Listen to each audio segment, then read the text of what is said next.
All right, Rebbe, say good morning. Let us begin. So we are continuing today in Ostiod Beis in Tzidkas Hatzaddik to focus a little bit on the Rebbe's ideas concerning Teshuva. So remember again, yesterday, Rebbe Tzaddik introduced us to the dramatic idea that the process of Teshuva very much mirrors the process of purification from physical tumah. Right? The same way that, again, one has to purify themselves from physical impurity, that process is mirrored in the purification process from spiritual impurity, which we call Teshuva.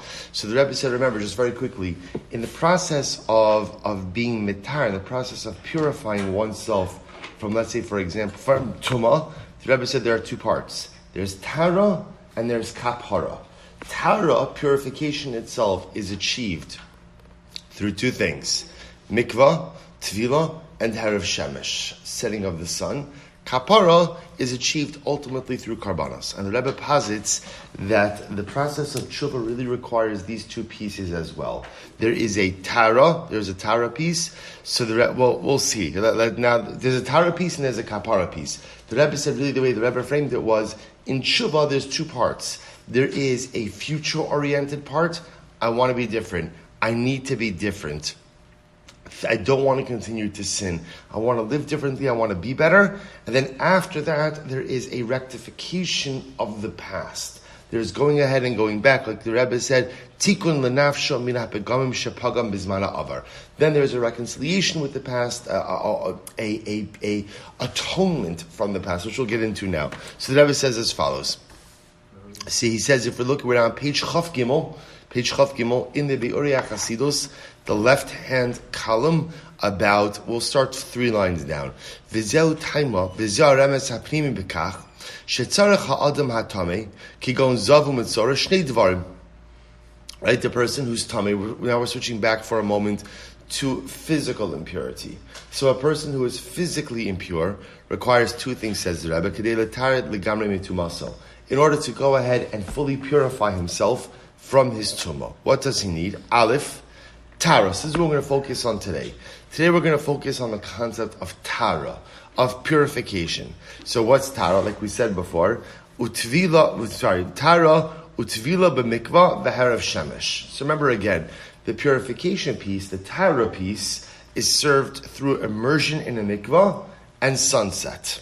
So the Rebbe says something amazing. He says, Haramezes al tikun nafsho mikanu lahaba.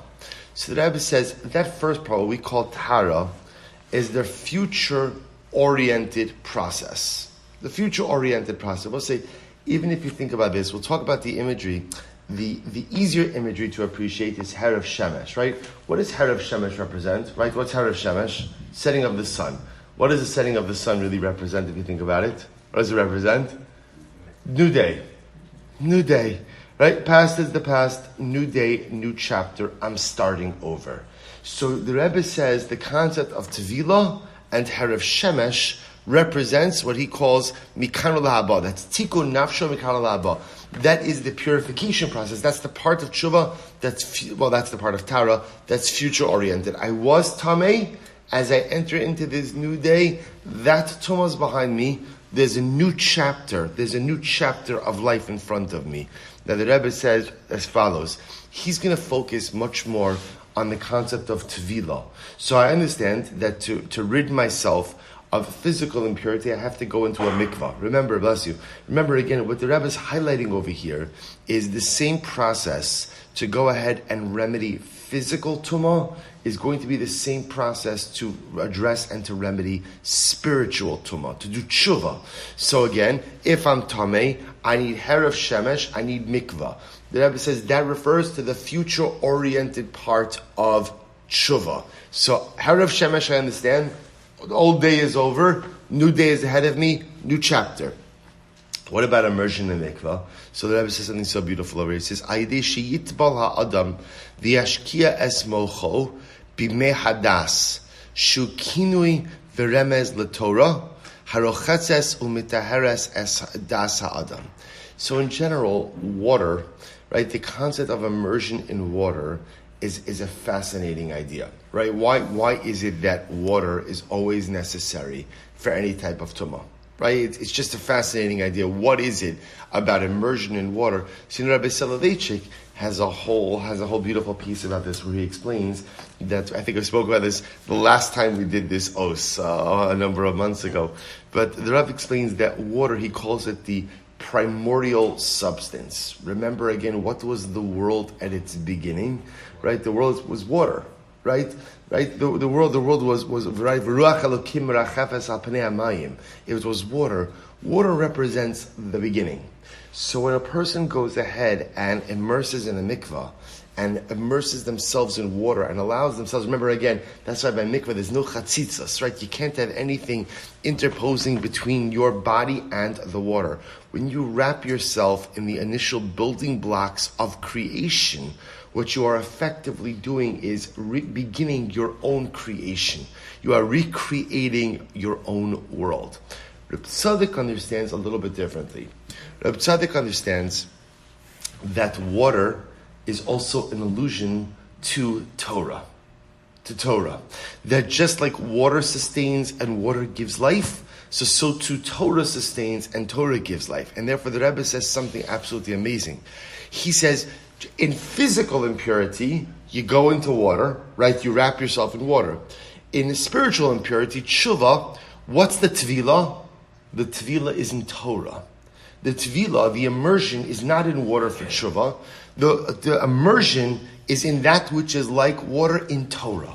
A person immerses and envelops themselves in Torah. Now the Rebbe goes on, he says, V'hi tavlin liyetzahara, because Torah is the antidote, literally is the remedy to the Yetzirah.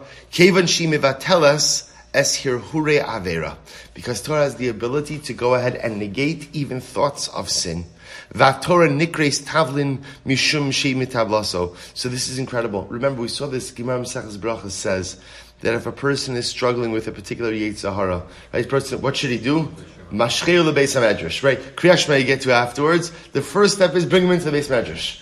Why? We know this. The truth is, when I learn Torah, I feel different, right? If you get into the psychology of chait, the psychology of sin is always quite complex. People sin for all different types of reasons.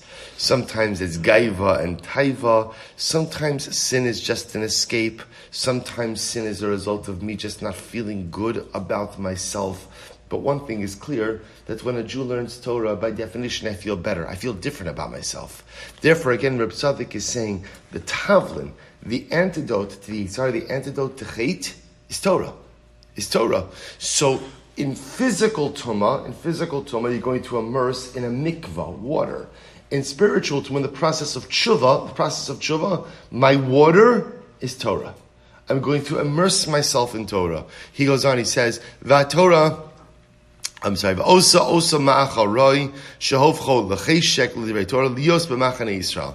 V'zeu hatara mitumas hazav hanavas mitayva, umilvad zos, Torah higam magna umatzli. Torah also protects the individual. Magina ala adam in yesurin, umatzilin also miyetzahara, shelo yachshilanu. Hainu shematzila es ha'adam me'averos kach, shelo yechta mikanu lahaba. So let's stop here for just a moment.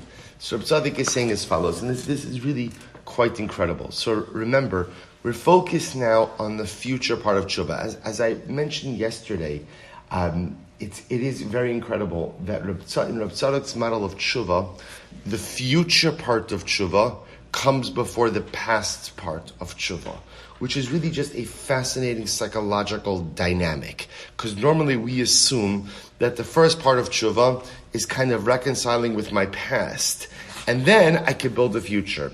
In Reb Tzaddik, it's actually just the opposite. I'm going to focus on my future, and then I'm going to go back to the past. Which just as an aside is really fascinating, because sometimes it's profound. Sometimes it's too difficult to reconcile with the past. Right? Sometimes if I have to stare down my averos and I have to actually make an accounting for the past, reconcile for the past, many times it's too painful, so people just choose to shut down the entire tshuva process altogether. The beauty in Reb Tzaddik's model is, let's talk about the future. We're going to have to go back to the past at some point in time, but right now, let's just focus about not what was, but what will be. So how do you go ahead and you plan for that future? Well, again, in physical Tumah, how do you plan for the future? Mikvah, Herav Shemesh. Right? Herav Shemesh, new day. Mikvah, I need to go back to the primordial substance of creation, right? I need to restart myself, right? That Tumah was part of a previous chapter. Now I need to go forward. Okay, Teshuva. How does that work for Teshuva? What's the mikvah for Teshuva? The Hatzaddik mikvah for Teshuva is Torah. Now, what does this mean? So it's like, again, sometimes like, you hear this, Torah. I'm going to go on record. I like Torah, right? I'm a big fan, right? Sometimes people kind of just give it as like a glib answer. I'll learn more Torah. That's not what Hatzaddik is saying. I mean, it is what Hatzaddik is saying. But understand this, what Hatzaddik is saying, it brings to the table. He says Torah has a profound cathartic impact on me. Torah protects me. Torah creates kiviyachal like a spiritual bubble around me. And the more immersed I am in it, the stronger I am to resist temptation. That's what this is. The more I buffer myself with Torah, the more I'm able to stand up to the nisyonos of life. Doesn't mean I stand up to every single one of them. Of course not. Fail all the time. But the stronger you are, it's no different than a person who takes vitamin C. Why do you take vitamin C? I want to build up my immunity, right? I want to take a third booster shot, right? I want to another booster shot, a third shot. I want to build my immunity. That's all I want. So if I want to plan a future, how do I plan the future? Meaning, and what I know is I want my future to be different than my past. I don't want to repeat the same mistakes. I don't want to engage in the same behaviors. I don't want to be the same person. So how do I ensure that that's going to happen? Torah. The whole idea of immersing oneself in the mikvah of Torah is that it builds back better, right? Ultimately, again, but really builds back better, right? It goes ahead and actually bolsters and strengthens the person in dramatic ways. Is it 1,000% assurance that I'm never going to sin again? Of course, the only time you get that assurance is when you're dead, right? Then you have 1,000% assurance that you're not going to sin again.